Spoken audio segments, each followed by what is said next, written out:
Cheat Code. Hey everyone, welcome to Pickleball Cheat Code, the show for competitive pickleball players who really want to level up their game.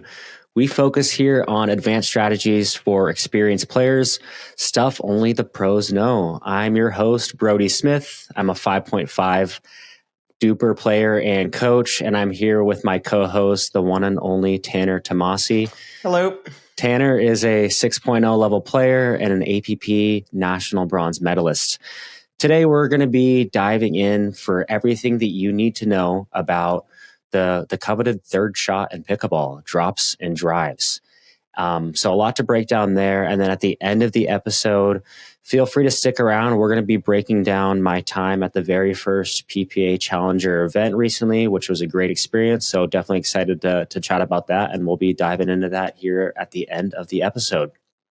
You guys can watch the video version of the podcast on YouTube and Spotify, or listen to it wherever you're traditionally getting your podcasts. We'll have new episodes weekly. Subscribe so you never miss one. And if you like the show, leave us a review. Let's get into it. Let's do it. All right, Tanner. So we got drops and drives to break down here on the pod today. And as we go about this episode, we're going to start at a high level, really breaking down drops first, then drives, and then really wrap everything together. But before we break into that, drops and drives, I mean, I could talk about this, as nerdy as it sounds, I could talk about this all day long. This is such a key aspect of pickleball. My first question to kick things off here is when it comes down to decision making. A ball's coming your way. I mean, there's a million ways to break this down. What is your mental checklist that you go through to decide whether you're going to be driving that ball or hitting a drop? Oh, great question. The key that I know I look for is if the players are established on the kitchen line, I'm going to drop it for the most part. If one is late to get up to the kitchen line, so I see him maybe 2-3 steps before reaching that kitchen, I'm going to look to drive the ball, getting it to dip over the net. So I want my opponent to volley up on the next ball, since it'll give a pop up and then my partner can hopefully poach and put it away. Love it. No, that makes sense. There's so many different variables that I feel like really comes into this, but I think that's really key is that positioning on the court and knowing where somebody is for making that decision of that drive or that drop. Is there anything else that comes to mind on that checklist when you're really breaking that down? I would say that's the key thing. People tend to resort to what they're more comfortable with. I know for me personally, my drive isn't anything spectacular, so I really focus. Don't sell yourself short. I've seen it. It's nice. My definitely preferred shot is like an aggressive third shot drop that can give my opponent some difficulty to handle, for sure. I'm the same way. I used to be really drive heavy, but the higher level that I've played, I realize it just doesn't cut it as much. These players can just rip the shit out of the ball back when I'm playing at some of these pro tournaments, and I'm finding it a lot more effective to really focus on a very shapy drop. That's kind of what I rely on the most, and I'm throwing in drives just to sprinkle it in. And something that you've mentioned a lot too on a lot of your videos is leading off a match when you're diving into it with drives, just to get a feel for it. Is that something that you're still doing today, no matter who you're playing? Yeah, I think starting off the match with drives for two things. One, just to see if your opponent can handle it. And two, if you're nervous, instead of putting the pressure on yourself to hit a third shot drop, it kind of shifts the pressure to them if they're feeling nervous, because now they have to handle your drive. It's almost hard to miss a drive unless, like, if you're really hitting it, unless it's into the net, you're probably going to make it. So put the pressure on them. Oh, it makes sense. I mean, so here's another probing question. When you started pickleball, what level would you say you started at? Were you like a 3.0, 3.5, like after that first month? Because I know you didn't have a pickleball background, and it's hard to start off hot without that. I'd say I think within like a month of playing, I played a 4.0 tournament and got third. That's so impressive. 4.0. You're an athlete. The best. That's what that says. So the reason why I'm asking is because I'm curious how, ignoring technology in pickleball, how has your game adapted and evolved from the first time you started playing at that 4.0 level versus the top players that you're playing against in the world now on the conversation between driving and dropping. What has changed on your mindset there, and what is something that's noteworthy between that level gap? Yeah, I would say this is a good loaded question. Yeah. I would say definitely just more aggressive on everything now. Like I'm trying to veer away from like slice drops. Okay. Not always, but like if I have the opportunity to roll a drop, I'm going to roll it. Hitting a slice drop is basically just like, it's a passive approach to get to the kitchen line. Whereas if you roll a drop or hit a drive with a lot of topspin, it's more of an approach to like win. Like it's aggressive. You're looking to win off of it. Whereas like a slice drop, you're really just looking to get in. I want to try to create and put pressure from all areas of the court. Yeah, no, that makes sense. And I kind of have a similar strategy where I'm doing some chops on my forehands. I have that weird Western grip that I believe mentioned before, where it's kind of like the same grip as Riley Newman. So I have a ball in front of me, I'm chipping it. But most often I'm preferring that heavy aggressive roll. I'm realizing how much pressure that puts on people. We'll get into that more once we really discuss dropping.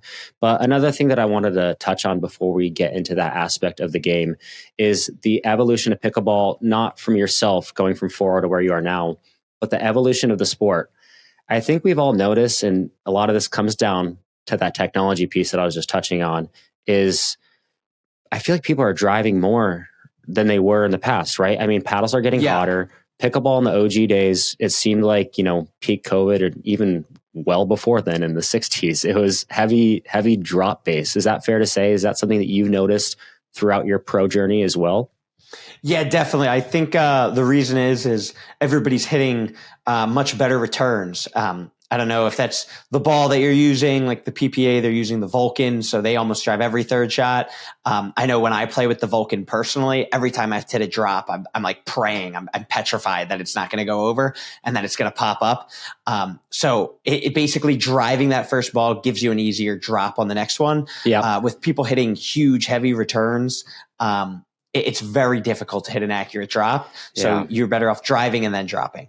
Yeah, I mean, it really just sets the tone for the whole rally, how you're leading with that. You have your players that are those ex-tennis players that are coming through with full Western grips that are just driving the absolute shit out of it versus those players that are consistently just working their way into the kitchen and neutralizing the game. So it can really just adapt how everything flows in a match. For you, we briefly touched on this, but what percentage would you say are you typically dropping versus driving in a match at the level that you're at right now? For me, I would say I'm probably like, I would say probably 60-40 drops weighing, just because my strength is aggressive drops. Yeah. If I had a good drive, I would be driving almost every time. Are there players that you go up against that are driving literally every time? Yeah, I would say a handful. The singles players especially. Yeah. It's a weapon. It really is. I need to develop that personally because it is absolutely a weapon. It puts a lot of pressure. Are there any pros that come to mind that are either extremely drop heavy, that are dropping every time, and then ones that are just driving every single ball that, really weigh one direction or the other for you? I would say like Kwong drives every ball. Yeah. For the drops, I'm trying to think. Everybody really pretty much, like, I feel like everybody's default is to drive.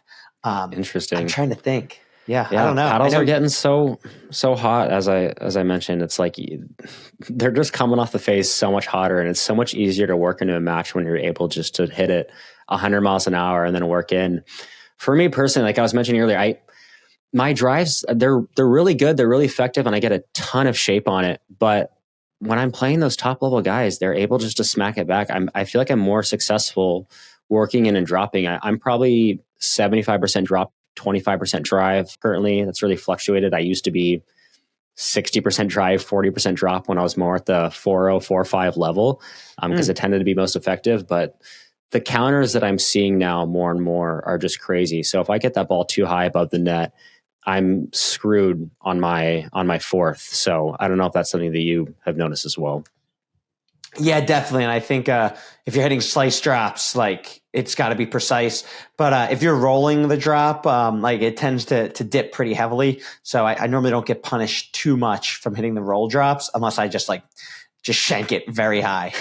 And then and when we're looking at mixed, what does your strategy change look like from gender doubles to mixed? I feel like, most people are just driving at the girl, and that tends to be a common strategy. Is that something that you do as well, and hoping to create more pressure on that and have a shake and bake style setup? What does that look like for current strategies that you're seeing at the pro level? Yeah, so since I'm lefty, it might be a tad different. I know, so the guy is in front of me and the girls are in front of each other. Whereas if I wasn't lefty, say I was a righty, it would be the girl in front of me. And I think it's easier for the male player to just drive at the female and then like self crash. Yep. But since I'm lefty and it's the guys in front of me, it's kind of hard to drive cross court and like self crash that way.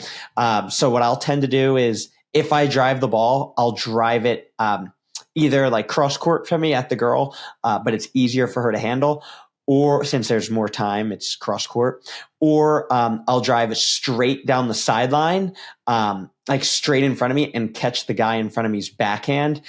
Just because he's not expecting that. He's expecting me to try to always go at the girl. But I like to keep him honest. And I was about to say, you got to keep him honest. There's so often where the guys will be trying to play so aggressive and come over the middle. And then my favorite shot, as I mentioned, is that inside out forehand drop roll. And it comes really heavy, it comes high, and it really dives down to the player's feet. So I try to go behind the guy as much as I can and give a different look, since so many teams will approach that strategy.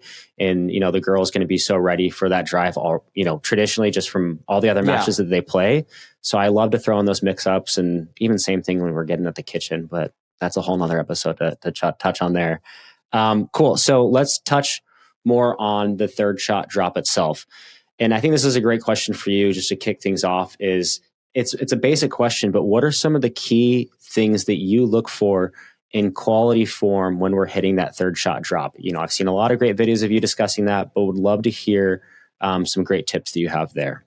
Yeah, the number one thing is that you have to stay down and through the ball. Whenever I make errors hitting a third shot drop, it's because I'm popping up during the shot, or it's because I'm sloppy with my footwork. Every shot in pickleball, it might sound a little silly, but you want to get physical with every shot. Like, I don't want to be just lazily reaching. I want to get really active with my feet, get behind the ball, stay low. And if I'm actively conscious of that, the ball almost always goes where I want it. It's when I slack off a tad, it's like, oh, into the net. Oh, 20 feet high. It's the most important thing. And that's what I've noticed the more I've been improving on my game, and for coaching as well, and working with a lot of my students, is that footwork and balance on your drives too, but mainly that third shot drop. If you have any bit of inconsistent footwork whatsoever, it's not going to go where you want it to. You can't rely on your arm and having any sort of disconnect to the body. And that's what I like to describe to people is making sure that your legs and your form and your weight transfer is connected with your arm and your paddle angle. And if you're reaching and your paddle is what I like to call disconnected. So if it's out wide and you're reaching out and you don't have that proper footwork, you're leaning a little bit to the side, I see inconsistencies come left and right. It's just all over the place. Yeah, no, I totally agree with that. Yeah. And then for targeting, what are you looking at? You touched on this on the mixed side, but let's say you're playing gender doubles. Where are you typically going as that right side player, as a lefty? Where are your main spots you're going? Is it typically middle? Yeah, what I teach specifically is dropping to the middle is great just because it takes away angles from the opponent. So basically, like I said, if both of my opponents are stationed at that kitchen line, I'm probably going to drop middle. If I see, say, a player cheating over one way, it doesn't matter if it's their left or right side player. I'll try to drop aggressively out wide since I see space. But say nobody's cheating anywhere, I aim to the middle just because the drop, especially in gender doubles, I'm not looking to really win the point off of it. I just want to get into the kitchen line. If I see an opening, I'll amp up how much topspin I'm putting, try to make it more aggressive for a potential pop-up that we can poach. Yeah. And you're trying to put heavy top on those thirds in general, right? Or are you hitting it? Because you said you're straying away from the chop and getting that backspin, but you're going heavy top on those. Is that fair to say?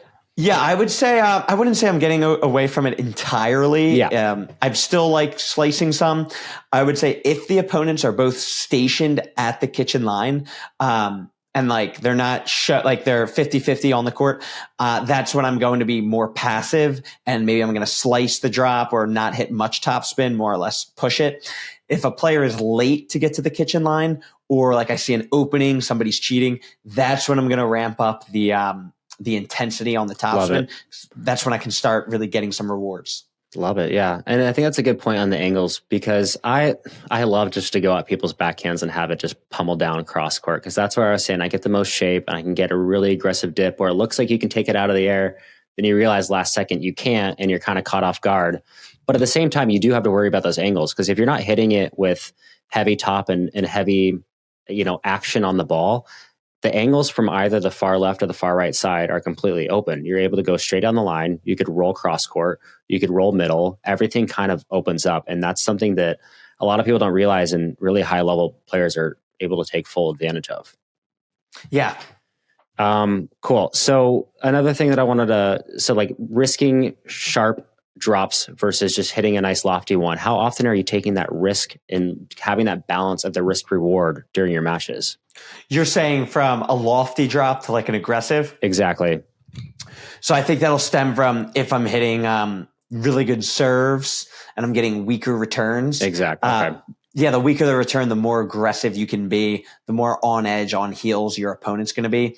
If you're hitting a weak serve and they're hitting a heavy return, that's when I'll be maybe a little bit more passive.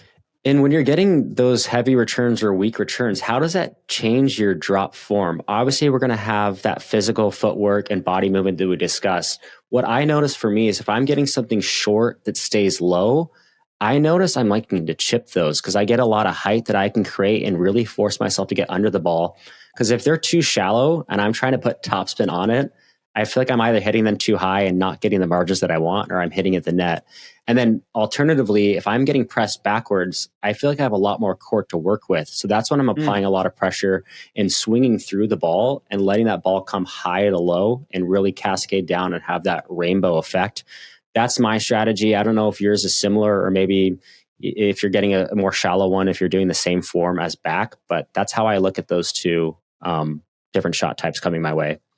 Yeah, I'd say I agree with everything you said. I know for me specifically, if somebody hits a good return, I'm almost always just going to drive it. I know we're on the topic of drops right now, but if somebody's like blistering the return, I'm just going to like drive it and then drop the next one.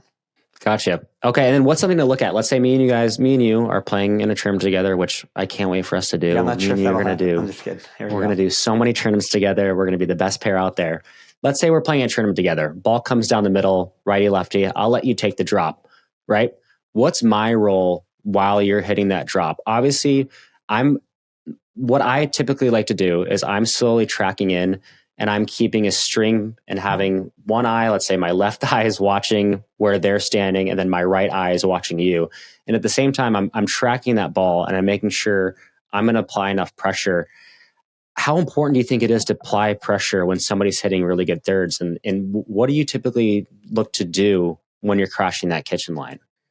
Yeah, so let's say I'm hitting the third shot drop. If I were you, I would say you go 2 steps in front of me, and you're looking at me to see like how my drop is. If my drop looks good, obviously you can do with your eye, like where you're looking here, looking there.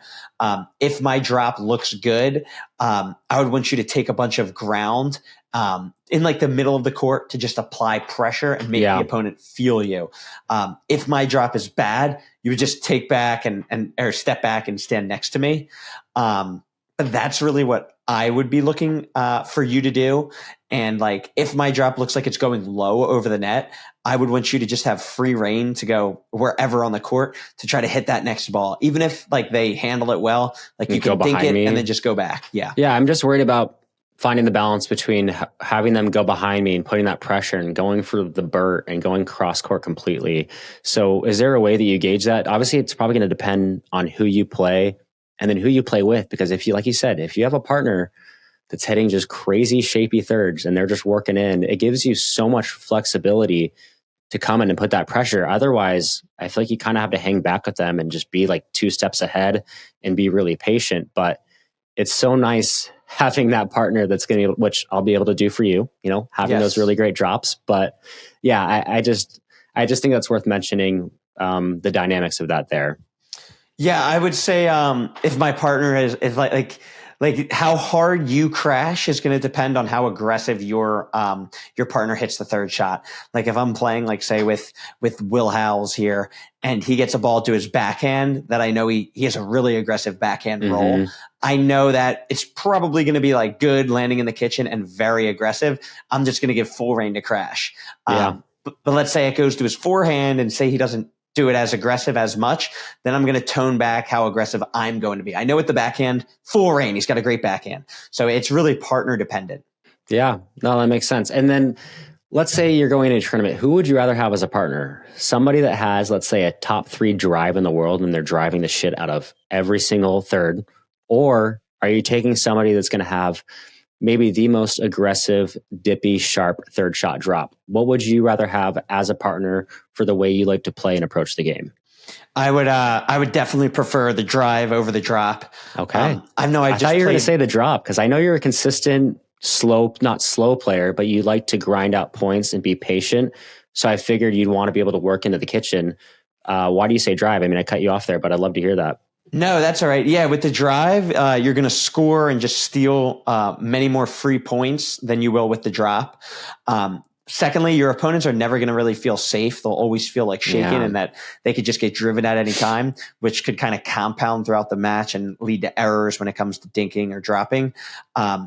So that's why I would prefer it. For me, if I'm looking at it on the receiving end, going against a team that scares me more than anything is a team that's going to be driving and crashing every single point. So I think that from looking at it from that side, I couldn't agree more. So I'm not a great crasher, and that's something that I really need to work on for my game. What are some tips that you have for me, I guess, because that's something where I'm lacking. I'm missing sometimes my timing. I feel like my footwork might be off. Do you have any advice that would be good for me to look at from maybe a drilling perspective or anything that I could work on for the crashing side of my game? Yeah, if you're crashing ineffectively, it's most likely because you're probably like running in with a chicken with his head cut off, like just like going for it all over. The key to it is like you want to still split step, almost like you're playing singles, like 3 feet behind the kitchen line. I was about to ask where. Okay, so 3 feet behind the kitchen. Yeah, so then you can dart like either way, like left, right, center, where if you're just like running in full sprint, like you're going to probably get beat and it's almost luck. But with that split step, it allows you to kind of like dart either way and be on top of the ball. When are you split stepping? Right when your player drives that ball, right when they make contact, it's split step pretty much simultaneously. So that way you're ready before they counter. Is that No, I would accurate? be split stepping like maybe like a quarter of a second before the opponent is making contact to the ball. Okay, so even later when you do than that, you're able to read, like if it's a pop-up, then you can pounce. But if it's not a pop-up, then you can kind of just like stay. Or retreat even. Okay. Yeah, that's good to know. Is there ever a time where you're crashing and you're already at the kitchen line because you know the drive's going to be so good? Or is that just a stupid spot to be in? I've experimented with that. I rather be having like my forward momentum and able to dash left and right. Yeah. When I'm standing at the kitchen line, like it almost makes you a target where the person's just like gets it back and like then you're in a hands battle. You're not really on the offensive. Whereas when you're like going in, you're kind of reading it better and can kind of close the court better. Yeah, no, that's a really good point. I think that's really well said and something I really like to develop. So I'm gonna let you know. I'm gonna report back. I'm playing tomorrow, so I'll give you a call the next. No, actually, I'm playing on Thursday, but I'll give you a call letting you know my results on that. So I got some work to do there. Let's transition though. Good points that we had there on the drop. But let's focus on the third shot drive and taking a higher level approach. And again, I think you're the best person for this question. What are some of the most key points from a form standpoint, other than, being physical is probably something that you're going to mention again with the ball. But what else would you mention regarding having great form for that drive for those non-tennis players that just naturally get that, which I hate? Yeah, I think the two things that come to mind right away is similar to the drop is you have to stay down and through. If you pop up on any shot in pickleball, it almost always you get less power. It's lofty. It's inconsistent. So down and through. And the second thing that I would say for the drive is that you're probably just swinging out. You never want to be hitting a drive at 100% power. Yeah. I'd say like 70 to 80% max. The actual speed of the ball approaching your opponent is going to be very similar, but you're going to be substantially more in control. But hitting 100% is so fun. It's the best feeling when you hit 100% and just kill it. I know, that's why you're stuck though. That's why you're stuck at that. No, I'm trying to find that balance more and more. There's plenty of times where I'm, going for that 80% range, but then I'll catch myself doing that in the match. I'm like, why that? And I'll just slap myself in the head like Katie Fahey did with the paddle and, cause a scene there. Yeah, but, Kate, yeah. So for me, for driving, what I would call pickleball cheat code, and we mentioned this on episode 0 of the pod too, is my grip. I'm notorious for playing with that full Western grip that looks kind of ugly, kind of funny, but it gives me such an effective drive. And I'm seeing more players do that. And sometimes players will do that for their drive and they'll switch back to more of a continental grip as they approach the kitchen.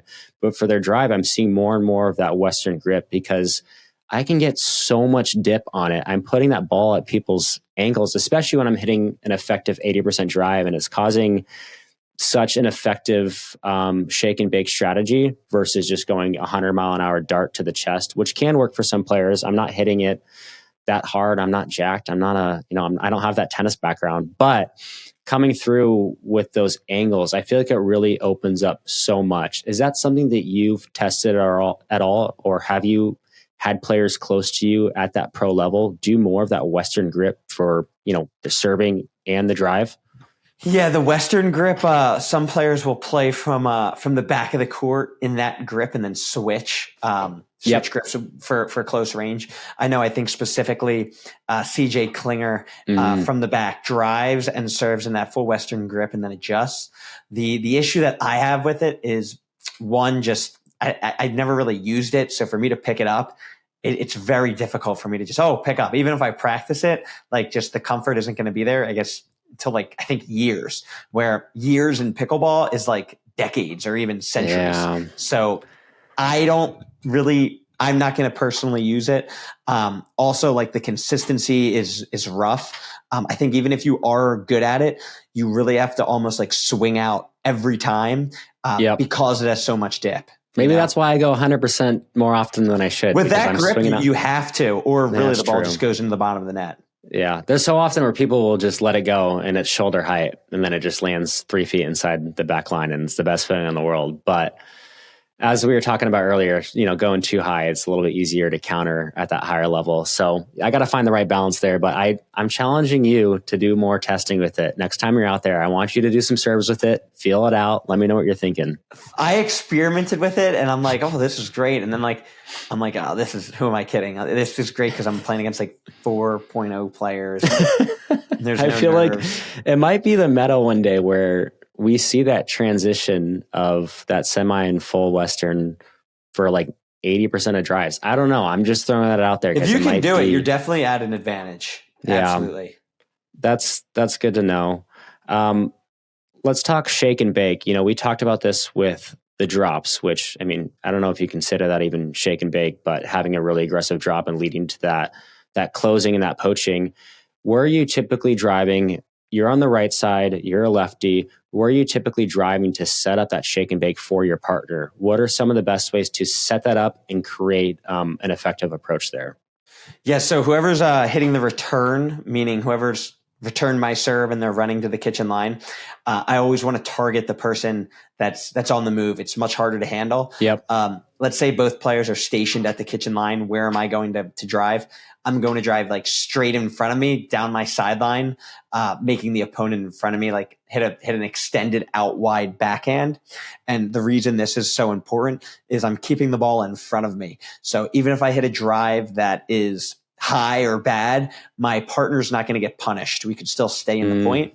Whereas if I drive cross court, my partner goes in and it's not perfect, we're going to lose the point every time. Your partner has no chance to react. That's a good point, because I feel like I have a habit of going inside out because that's just what's comfortable for me for most of the shots that I hit with my grip.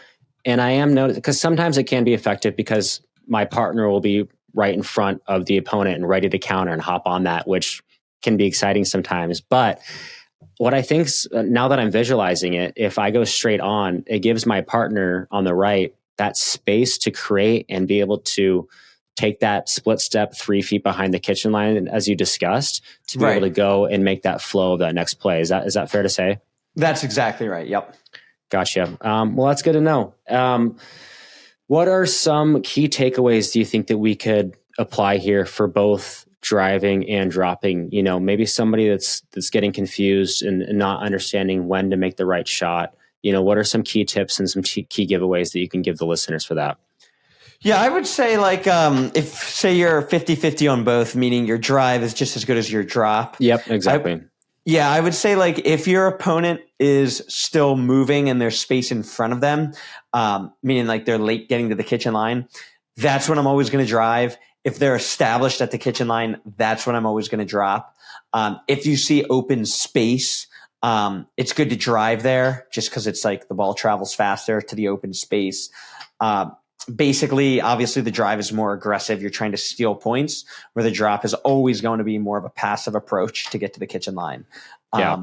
Whatever you're more comfortable with, I would resort to that. It's not super important unless you're in like these playing against like elite players.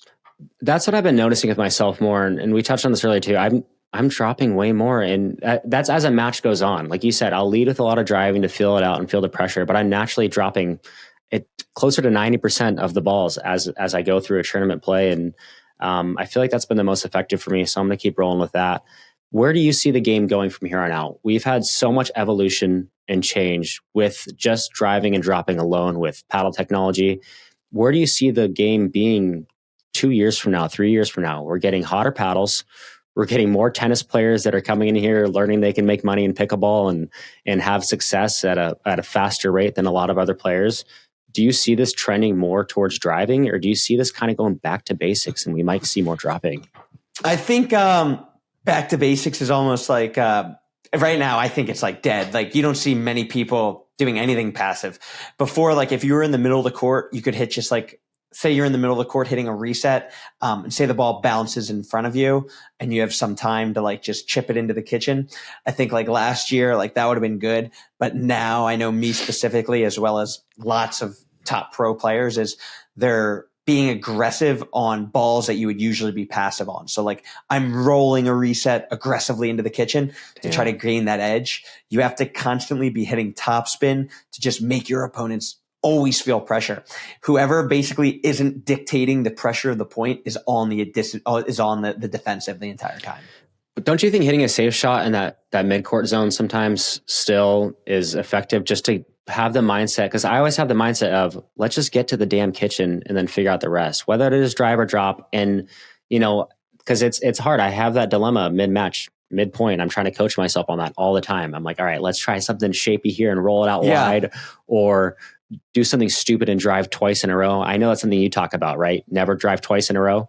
Yes. Okay. Yeah. I would say, to answer your question, I would say like, depending on who you're playing against, like whenever I speak in my videos or whatever, I'm always thinking like I'm playing like a tournament against like these top players, whether it's APP or PPA. For sure. So I always want to dictate in control. If I'm playing, say, a 5-0 level tournament or even a qualifier, I'm not looking to be super aggressive, because I think me just making balls is more important. Where I think like if I hit a dead reset into the kitchen against these good players, like I'm just going to get punished on the next ball. So I rather go for it and try to dictate and take control. How are you getting punished? Is it just a really intelligent shot at one of your hips, maybe with a lot of pace on it? Or is it a crazy angle, or just complete mix of both and you don't know what the hell to expect? Yeah, if I'm hitting like a dead reset into the kitchen and it bounces, say, my opponent's thigh high, they're going to basically be able to like tee off on it on either at me or my opponent when we're like 3 feet behind the kitchen line. So the opponent's thought process is they're initiating a hands battle when they're at a big advantage. They're at the line, I'm 3 feet behind. So I'm inherently at a disadvantage in that scenario. Because then otherwise, if you don't counter heavy again, you're kind of stuck in that reset limbo, so to speak. But I don't want to get too much in the weeds here. We have a whole episode to discuss, you know, that midcourt. I believe we're talking about that next episode, which will be exciting. So stay tuned for that. But yeah, I think we covered a lot there, which is great regarding drops and drives. Anything else that you want to leave the viewers with before we, you know, put a pin on that? No, I think we covered it all. It was great. Let's go. All right. Well, let's transition to my recent tournament. I just did the first PPA Challenger here in South Carolina in Columbia. Great event. Nice. Wait times were a little long, and I had to play with a hurt wrist the whole day. My dumbass grip finally caught up to me by playing full Western. I've been playing 2-3 hours a day, and so much pressure was put on it.